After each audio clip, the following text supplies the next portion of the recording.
tidak disebutkan nama dan identitas siapapun dalam percakapan ya Mas, karena ini saya naikkan ke konten YouTube. Jadi sekali Oh, lagi jelas. nama dan identitas siapapun jangan disebut. Oke? Bagaimana ceritanya? Ah, sih. Halo. Halo. Oh, iya, oke Mas. Nah, jadi gini Mas, saya seorang suami Mas. Hmm. Saya kerja di Bali, saya di Indonesia.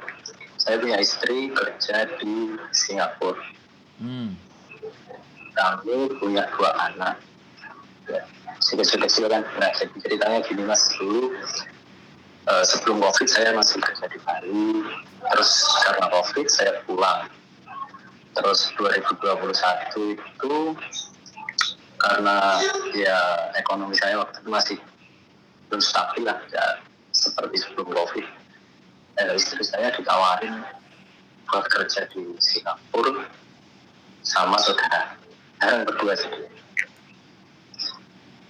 Waktu itu saya nggak langsung oke.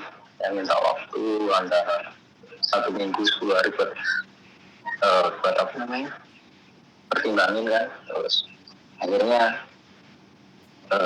karena suami istri terus apa namanya itu maksa biar bisa lah buat apa bantu saya. Oke, saya oke lah, nggak apa-apa, tapi saya cuma minta 1 kontrak waktu itu 2 tahun. Nah, terus saya bilang karena setahu saya kan di sana itu godaannya juga banyak Mas, namanya orang itu ya. Oke, terus jalanlah waktu, terus saya dapat tawaran lagi dari bos saya balik ke Bali. Saya balik, anak-anak saya titipkan ke orang tua saya. Sebelumnya saya tinggal di rumah istri sama orang tua. Jadi apa di sana nggak ada yang antar anak-anak ke sekolah, saya harus ke rumah orang tua saya. Terus saya kerja di Bali selama awal 2022 sampai kemarin 2023 bulan 4. Jadi kejadiannya ini istri saya selingkuh sama Bangla.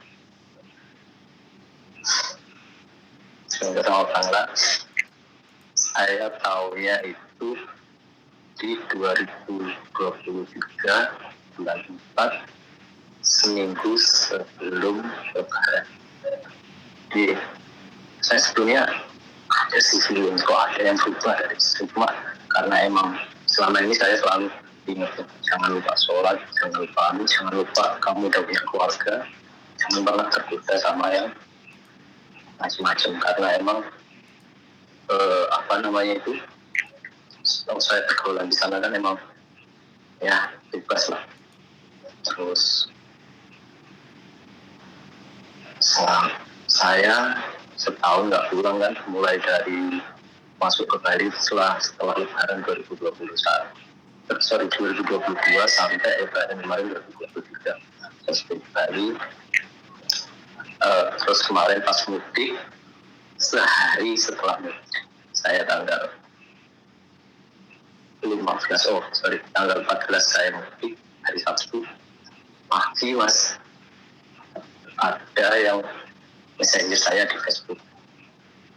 Kalau saya lihat profilnya, dia dari Singapura, tinggal di Singapura, cowok. Dia tiba-tiba ngirim foto suami istri saya sama orang cowok, mukanya ditutup pakai emoticon. Dia tanya, bro, this your wife? Oh iya, ini istriku. Ya. Terus dia ngomong, aku lihat istrimu jalan sama cowok di sini. Terus katanya, kamu siapa? Terus ada kedua apa? Kok punya foto sini? Pertama saya kira itu editan. Terus saya perhatikan lagi, Mas, oh enggak, itu bukan editan, ini asli foto istri saya. Terus dia ngomong banyak lebar, sampai akhirnya dia bilang, loh, aku nggak mau rusak rumah tanggamu, cuma mau ngingetin jaga istrimu baik-baik. Langsung tak gini, kamu nggak mau ngurus rumah tanggaku, tapi kamu masuk ke dalam rumah tanggaku, kamu hancurin semuanya. Aku tahu kamu pasti cowok yang dekat sama istri, tidak dari itu mas. Akhirnya semua fotonya tak download, tak simpan di HP-ku. Kejadiannya waktu itu aku baru mau sholat subuh di rumah orang tua aku, jadi aku nggak langsung pulang ke rumah mertua, aku masih mau jemput anak-anak ya. Aku udah pikiran udah plan, aku WA istriku jam 4 pagi, tak WA semua, tak kirim semua datanya. Ini siapa? Ini kamu kan? Kok kamu tega di belakangku kayak gini? Nggak diam, nggak dibalas, mungkin dia lagi tidur. Begitu dia bangun, cuma dibaca aja. Tak kirim voice note aku. Kamu kok nggak baca? Kok nggak balas? Kok cuma langsung WA aja? Aku butuh penjelasan. Dia cuma bilang, apa yang mau dijelasin? Kamu lihat di foto itu siapa? Gue bilang gitu. Akhirnya aku pilih gini, sekarang kamu maunya gimana? Kamu mau terus atau mau pisah? Karena aku waktu itu benar-benar udah nggak bisa, aku benar-benar nggak bisa mikir apa ini gimana ini, karena aku benar-benar orang yang udah tak jaga, tak berjuang sebetulnya kok bisa. Sedangkan aku maaf, selama istriku kerja di Singapura, sepeser pun aku nggak pernah minta uang dia. Dia kirim berapapun pasti nggak kasih lihat ini rinciannya, ini rinciannya. Jadi dia kerja cuma emang buat dirinya, sama dia pengen renovasi rumahnya di sini, di rumah ibunya, rumah mertua. Oke, semuanya tak kasih, dia juga masih tak kasih bulanan. Ya pokoknya gimana sih nafkahnya suami dan istri. Akhirnya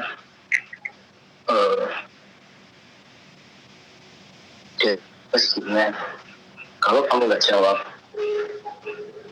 nah anggap kita udah nggak ada apa-apa. Dia tak bilang gitu. Terus akhirnya dia voice note, dia bilang, aku nggak tahu aku mesti gimana, aku salah banget, aku minta maaf aja nggak cukup.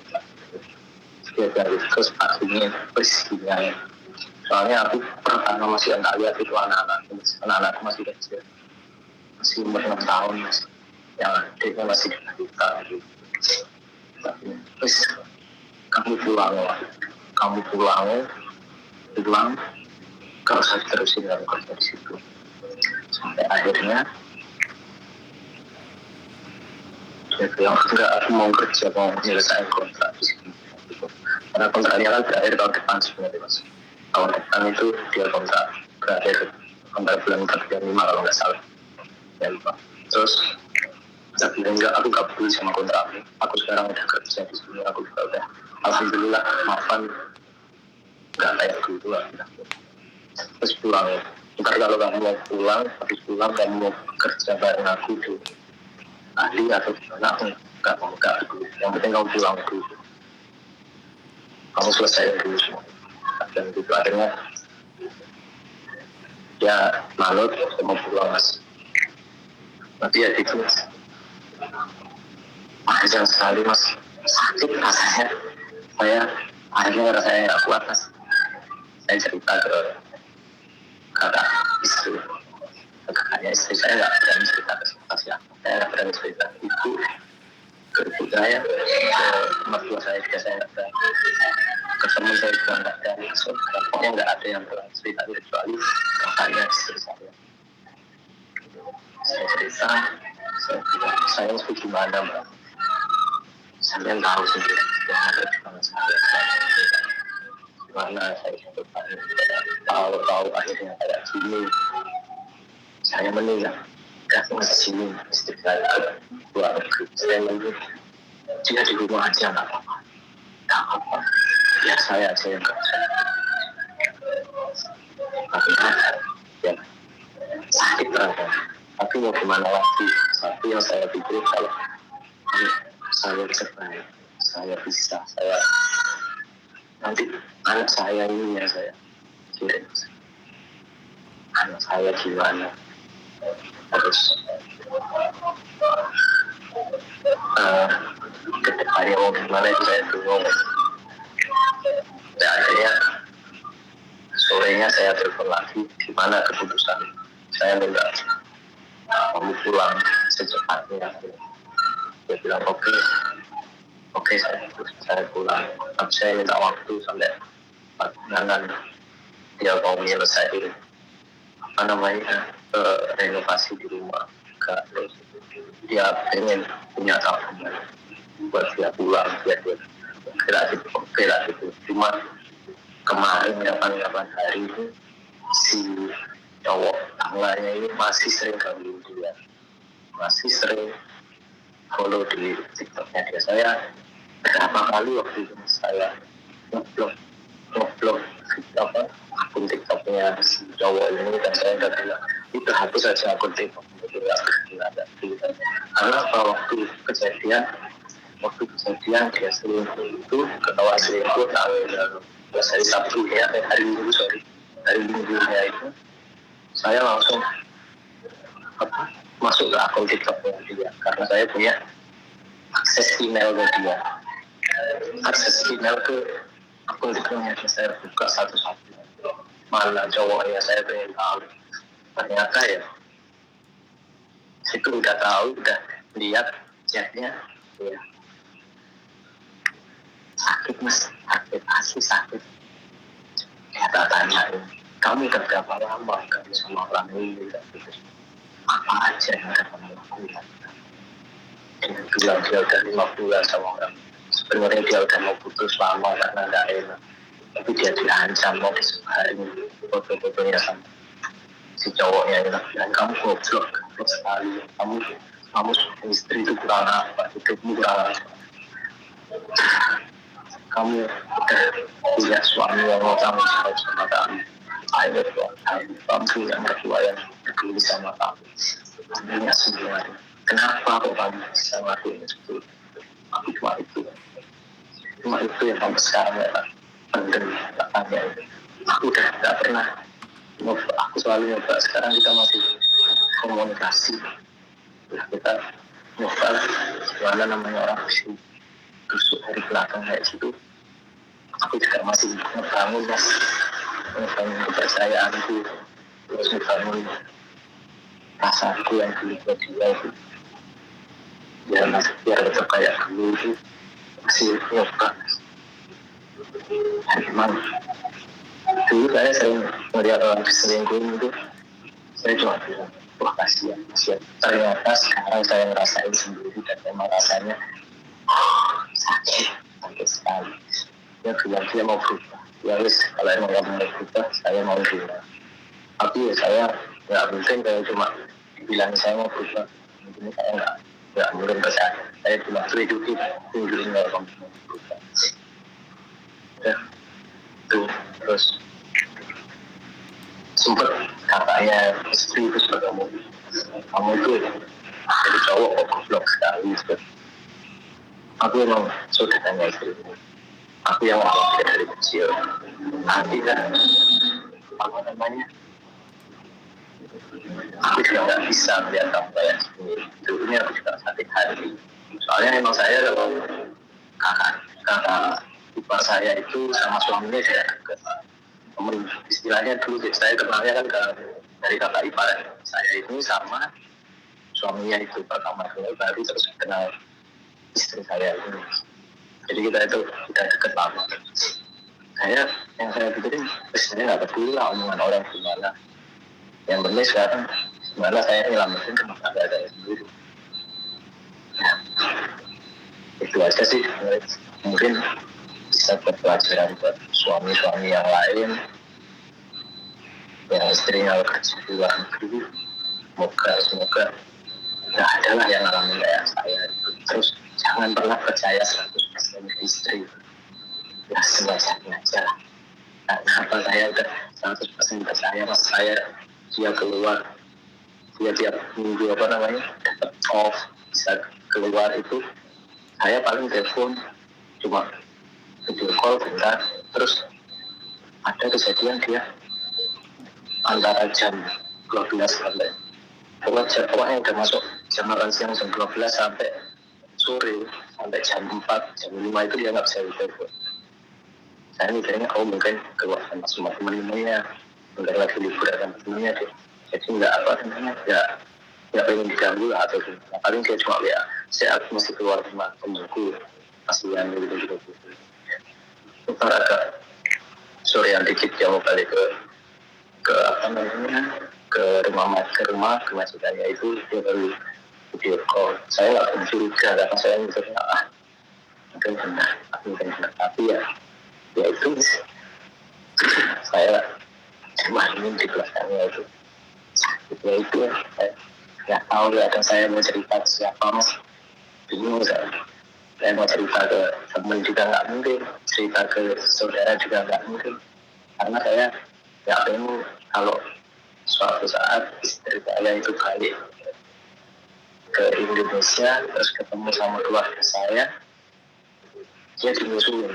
Saya nggak pengen ya wis lah ya, saya aja yang lalu demi anak-anak saya, demi rumah tangga saya ya. Apa ya, menerima semua.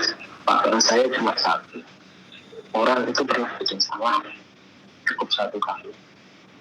Saya mungkin sekarang saya belum bikin salah yang besar, mungkin giliran istri saya sekarang yang bikin salah ke saya, jadi ya kasih kesempatan lagi. Kalau kesempatan lagi dia masih ulangi lagi ya wes, terus mending jalan sendiri. Itu yang sekarang jadi apa namanya, jadi patokan saya dalam hidup. Soalnya saya tiap saya melihat anak-anak, tiap saya melihat foto-foto saya dulu sama anak-anak sama istri, saya cuma kok bisa kayak gitu. Itu aja. Saya selama minggu setelah saya tahu mas, saya nggak pernah enak makan, enak tidur, kerja juga nggak fokus. Ya wis kayak menjalani hidup ya wis gini ya, yang penting saya gerak gitu aja. Karena emang saya nggak masih trauma mas kalau nggak usah kayak gitu. Saya pernah lihat video di TikTok, video Bangladesh itu cowok-cowok, saya udah sesek di hati itu sesek. Saya langsung sedih, saya scroll yang saya mending lihat yang lain. Terus saya kadang saking saya traumanya mas, saya dengar lagu India itu aja, saya langsung itu aja mas. Itu sih yang saya rasain. Jadi mungkin juga buat mbak-mbak lain yang di luar negeri yang mungkin punya suami, punya keluarga di rumah, tolong jangan sekali-kali main hati. Mungkin kamu ngerasa kamu nggak pernah ketahuan, tapi namanya selingkuh itu suatu saat sama Gusti Allah itu pasti dibuka gimana caranya itu pasti ketahuan. Nah, coba pikirin gimana kasih suamimu yang mungkin di rumah itu dia kerja keras buat kamu, ngikutin kamu, dan udah berusaha apa namanya setia sama kamu di rumah gak neko-neko, terus tahu-tahu suami istrinya itu pasangannya malah damai sama orang. Tolong pikirin perasaan gimana hancurnya mereka, gimana sakitnya mereka, gimana masa depan anak-anakmu, rumah kalian. Jangan sampai kok kamu doang ngejar nafsu yang nggak bakalan ada habisnya, terus kamu orangin semuanya. Itu aja sih.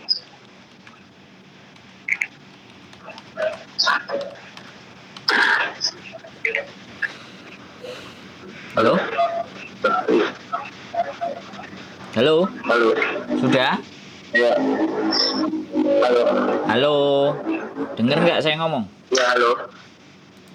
Udah, Mas. Oh, Cukup saya cerita. oh. Nggak, nggak perlu ditanggapi kan, cuman minta didengerin aja toh. Iya, saya cuma pengen dengerin aja, Mas. Soalnya Oke. saya nggak tahu saya mau cerita ke siapa. Iya, iya, iya. Ya cerita ke Mau, saya aja sudah nggak apa-apa. Dan sudah saya ya, dengerin tapi ya. kalau Mas yang mau ngasih saran, ya nggak masalah. Mungkin bisa sedikit meringanin saya. Karena saya nggak tahu saya mesti gimana sebenarnya, saya nggak tahu. Ya saya nggak panjang sih, ya nggak lebar juga. Karena yang cerita cuma satu sisi, jadi saya nggak bisa judgement dan underestimate ya. Tapi saya cuman Iya, karena yang cerita sampean ya aku memandangnya dari sudut sisi sampean saja, nggak usah dari sudut sisi yang sebelah sana. Kalau saya cuma satu iya. begini, dalam hidup saya nggak pernah di dunia ini, saya nggak akan pernah punya hak milik dalam apa yang ada di muka bumi ini. Langsung tak geber begitu aja secara besar. Saya nggak pernah saya menghilangkan perasaan hak milik apapun yang ada di muka bumi ini. Termasuk istri, termasuk anak, termasuk ibu, termasuk bapak, termasuk saudara, termasuk uang, termasuk rumah, termasuk apapun. Karena semakin saya ngerasa itu hak milik saya, maka ketika aku kehilangan, maka perih, Mas Bro. Seperti yang sampai ngomongin. Makanya semenjak saya melamar 4 wanita dan saya ditolak, saya sudah berpikir bahwa dunia ini bukan hak milik. Kenyataan tidak akan pernah seperti apa yang saya bayangkan, sebagus apa yang saya bayangkan. Dari titik balik itu saya cuma berpikir seperti itu. Jadi suatu ketika nanti istri saya mau diambil orang, ibu saya mau diambil, kan yang selalu ada itu sampun dipundhut kalih Gusti Allah. Itu berarti kan meninggal. Padahal Gusti Allah mundut itu nggak cuma meninggal, Mas. Harta, anak, apapun dan yang kita sekarang di depan kita itu besok juga bisa hilang. Termasuk itu istri. Iya. Walaupun itu sudah kita perjuangkan apapun dan bagaimanapun. Jadi mulai detik ini kalau saya bilang jangan pernah mempunyai hak milik. Kalau memang ternyata sampean ingin menjadi orang yang baik dan masih menjadi pemaaf, ya silahkan dimaafkan. Yang penting jangan diunda-tunda. Kalau sudah memaafkan ya sudah. Tapi kalau sampean mau memutuskan bahwa ya sudah, kalau pilihanmu seperti itu ya sudah, aku mencari jalan sendiri. Jadi kalau sampean berpikir bahwa anak dan apapun, sampean kan laki-laki. Jadi laki-laki itu jauh lebih kuat. Laki-laki itu harusnya lebih tahan. Dan ada 1000 bidadari yang masih bisa menunggu sampean. Kalau saya jadi laki-laki loh ya. Tapi ketika saya yang salah ya saya harus minta maaf kalau saya seperti itu. Ketika permintaan maaf saya diterima ya berarti semuanya bisa diperbaiki. Kalau dia nggak bisa memaafkan saya ya ngapain? Orang Gusti Allah bisa memaafkan kok dia nggak bisa memaafkan saya. Ataupun sebaliknya saya nggak bisa memaafkan dia kan ya salah gitu. Jadi tidak ada pembenaran di pihak manapun. Tidak ada juga judgement di dalam statement saya. Tapi satu hal bahwa semua yang ada di muka bumi ini bukan hak milik, tapi hanya hak pakai. Selama masih bisa kita pakai, kita pakai. Kalau sudah nggak bisa kita pakai, ya sudah. Berarti memang sudah tidak layak untuk kita pakai lagi. Pikiran saya selalu positif begitu aja, Mas. Kalau sampean bertanya sama saya merasa sakit dan semuanya, ya semua manusia pasti akan pernah merasakan sakit. Karena memang sakit dan kesenangan itu jalannya beriringan. Cuman terkadang kita lebih fokus ke rasa sakitnya, bukan berfokus kepada rasa syukurnya. Walaupun sampean disakiti istri, walaupun sampean diselingkuin, walaupun sampean ada itu, tapi sampean masih bisa bernafas kan? Coba kalau sampean ngelihat orang di rumah sakit yang sesak nafas harus pakai oksigen, berapa dia harus bayar? Jadi cara berpikir kita itu kita alihkan ke hal yang sifatnya positif. Masih ada yang menderita dibandingkan saya kalau cuma diselingkuhin sama istri. Dulu saya ketika gagal menikah ya gara-gara ya sama ya masih pacaran saya sudah belain apapun, ternyata dia lebih jalan sama kebetulan ya orang yang punya pekerjaan lebih layak dibandingkan saya. Ya rasanya pahit Mas, sakit, tapi hari ini saya tertawa dan saya berdamai. Semenjak setelah itu, Halo.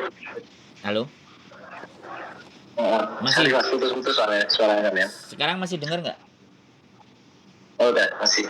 Udah. Jadi ya udah, nggak apa-apa. Saya juga pernah sakit, sampean juga sakit. Kita semuanya manusia berasa sakit. Tapi yang kita pikirkan bukan rasa sakitnya. Kalau kita jatuh 10 kali, maka kita harus bisa bangkit 20 kali. Kita hancur 5 kali, kita harus bangun 10 kali. Karena sekali lagi Gusti Allah masih ngasih kita nafas, masih ngasih kita otak. Kita nggak gila. Jadi mungkin sampean bilang enak banget sampean ngomong kayak gitu. Nah sekarang kalau nggak enak, masa posisinya dibalik? Sampean jadi saya jadi sampean, kan juga nggak bisa begitu toh. Jadi nggak apa-apa. Kalau menurut saya, sampean yang laki-laki, sampean punya pilihan, sampean punya kesabaran, sampean punya keikhlasan, sampean juga bisa memutuskan. Jangan sampai berita-berita kayak orang-orang dicerai, suaminya istrinya keluar negeri kerja, malah yang biayai perceraian istrinya. Kalau saya pantang seperti itu Mas. Kalau saya laki-laki, saya yang kalau dia sudah nggak suka dengan saya, ya saya yang akan bertanggung jawab menyelesaikan, dan saya akan datang ke mertua saya untuk menyampaikan, menyerahkan kembali. Itu namanya gentle. Jangan kayak cerita-cerita teman-teman ke saya yang cerai itu malah mereka yang bayar, suaminya nggak mau bayar, suaminya udah pergi, gini-gini gitu. Ya saya sih sebagai seorang laki-laki kok sampai sebegitu ya, jadi laki-laki ya sudah lah. Kalau memang gak cocok ya sudah. Lebih memilih uang Hongkong karena uang Hongkong gurih ya sudah. Jadi nggak ada masalah. Uang Singapura gurih ya nggak apa-apa, dipilih aja, silahkan dipilih karena kehidupan memang pilihan. Anak ya udah sampean besarkan. Wong toh sampean juga bisa punya kasih sayang. Jadi jangan juga kalah. Kalau laki-laki bisa mendidik anak, buktinya Deddy Corbuzier kan bisa membesarkan anaknya. Nah, kita ngambil contoh sederhana aja. Deddy Corbuzier bisa nyayangi anaknya. Anaknya bisa lengket sama bapaknya.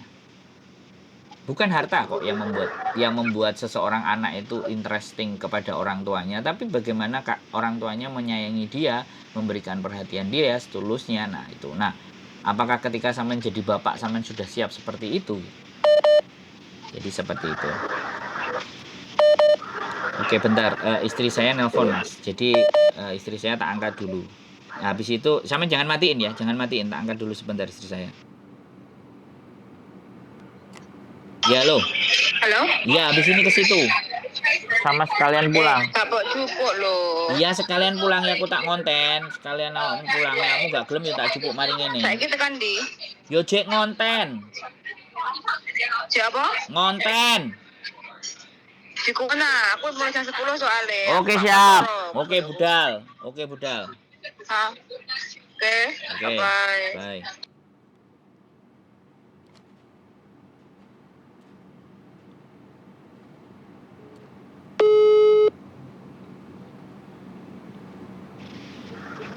Yuk, halo. Oke Mas, jadi istri saya minta dijemput, ya nggak tahu apa, ya kayak gini lah namanya. Punya istri kan, ya kayak gini, minta ini minta itu. Makanya saya juga kalau misalnya udah jauh-jauhan ya udah selesaiin aja gitu, nggak usah ruwet-ruwet. Deket aja kadang-kadang ya ruwet, apalagi jauh kan seperti itu kan. Jadi semangat buat sampean, sekali lagi terima kasih atas cerita sampean. Kalau ada keresahan, ada kegalauan, ada kekalutan, cerita aja ke saya, muntahkan ke saya semuanya. Karena saya orang yang sangat tidak ada hubungannya dengan sampean. Nggak apa-apa. Jadi sekali lagi saya yang sangat berterima kasih karena sampean mau berbagi, mau bercerita dengan saya. Ketika seseorang mau bercerita dengan saya, bukan saya yang hebat, tapi karena orang itu percaya dengan saya. Kalau saya lebih menilai seperti itu. Sampean tetap semangat. Saya mohon maaf kepotong. Jadi karena istri minta dijemput, jadi saya mohon maaf. Sekali lagi saya mengucapkan terima kasih. Mudah-mudahan sampean ada serawung. Kalau memang masih jodoh ya kembali akur lagi. Kalau memang nggak jodoh dan jalannya sudah memang harus seperti itu ya sampean yang tegar bahwa di luar sana ada sesuatu yang lebih menarik. Di luar sana pasti masa depan itu akan jauh lebih baik ketika kita menanggapinya dengan baik. Jangan pernah berlarut-larut, tetap semangat demi masa depan dua buah hati sampean, dan kebahagiaan sampean di masa mendatang jangan dipertaruhkan hanya dengan hal-hal yang tidak penting. Masa depan anak, 2 anak, dan sampean sebagai seorang bapak yakin nanti bisa menggantikan nyarikan ibunya 2-3 lagi itu bisa, atau kembali ke ibunya yang lama dan sampean lebih bahagia itu bisa. Jadi nggak usah khawatir, saya tetap jadi wong ganteng sak dunyo, sampean tetap jadi ayah yang hebat dengan 2 anak. Kalau perlu berikan kasih sayang lebih, dan tanamkan dalam diri sampean bahwa walaupun mereka tidak akan tanpa ibunya, sampean masih bisa menyanggupi, sampean masih bisa menafkahi. Kalau ataupun jodoh dengan ibunya ya syukur, masih dilanjutkan. Itu saja ya Mas Bro, sehat selalu. Sekali lagi mohon maaf, sehat selalu. Kapan waktu kalau mau disambung silahkan. Kalau saya bisa ngangkat ya saya angkat, kalau lagi sibuk ya kayak gini ceritanya. Sehat selalu buat sampean ya Mas. Gitu aja. Matur sembah nuwun, sehat selalu, bahagia buat sampean. Keep stay tune my YouTube channel. Terima kasih Mas. See you next video. Bye bye. Assalamualaikum. Bye bye.